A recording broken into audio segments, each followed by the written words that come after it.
দেশে জ্বালানি তেলের পরিশোধন ক্ষমতা বাড়তে ১ দশক আগে একটি প্রকল্প নেওয়া হয়।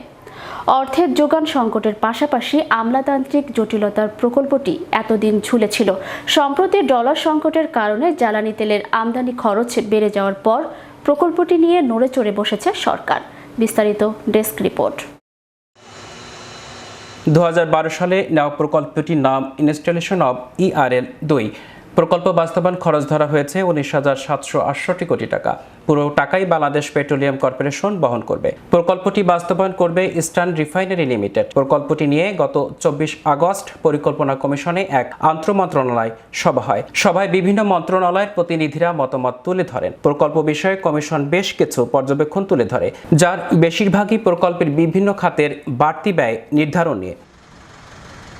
তেল পরিশোধনে মূল প্ল্যান্ট নির্মাণের বাইরে পূর্ত কাজে যেসব খরচ ধরা হয়েছে সেগুলো যৌক্তিক পর্যায়ে নামিয়ে আনতে ERL-কে বলা হয়েছে।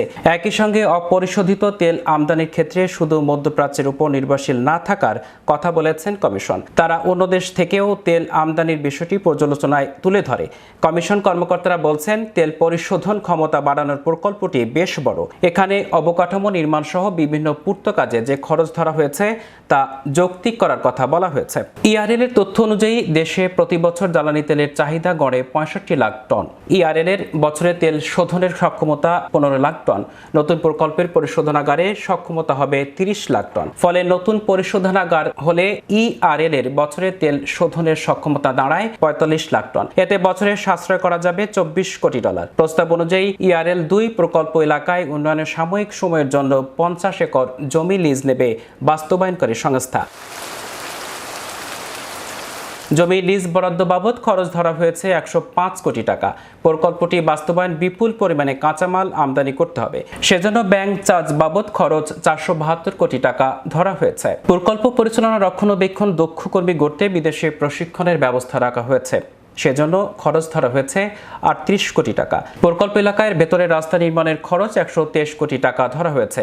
বিভিন্ন সভায় অংশ নেওয়া ঠিকাদার, অফিসে যাওয়া, কারখানা পরিদর্শনে যাওয়া বাবদ খরচ ৫.৫ কোটি টাকা ধরা হয়েছে। প্রকল্পের আওতায় ভূমি উন্নয়ন খরচ ধরা হয়েছে ১১১ কোটি টাকা। বৈদ্যুতিক সরঞ্জাম কেনাকাটায় খরচ ৫৮৮ কোটি টাকা ধরা হয়েছে।